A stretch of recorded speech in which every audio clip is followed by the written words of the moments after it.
Hola, bo día. Hoxe vamos explicar como funciona a combinación lineal e como está presente nun tópico común como son os videoxogos. Esta a podemos ver no momento dos personaxes nestes xogos. A idea é ver como as matemáticas están presentes en algo tan sinxelo como pode ser usar as teclas dun mando ou dun teclado dun ordenador. E imos centrarnos no movimento, porque é aí onde se ve moi claramente este tópico matemático.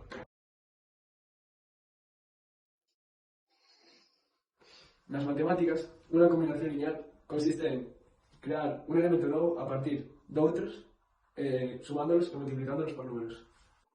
É dicir, temos varios vectores que multiplicamos por distintas cantidades e sumámonos entre eles, e así como obtemos un vector distinto. O importante é que cambiando eses números, o resultado final tamén cambia, aínda que partamos dos mesmos vectores. Cando xogamos un xogo, a mecánica principal é o movimento. Por exemplo, se lle damos a tecla W, podemos chamar de vector V, a personaxe móvese hacia diante. Pero, se lle damos a tecla D, podemos chamar de vector W, a personaxe móvese hacia dereita.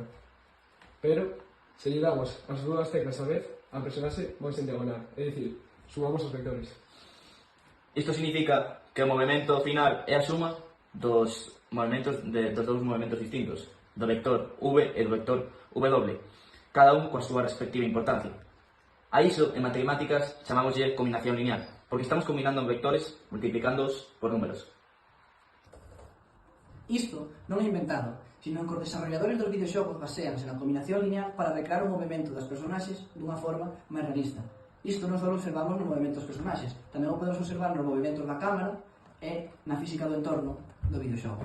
Para rematar, vimos que a combinación lineal consiste en combinar diferentes vectores multiplicándoos entre sí e sumándoos.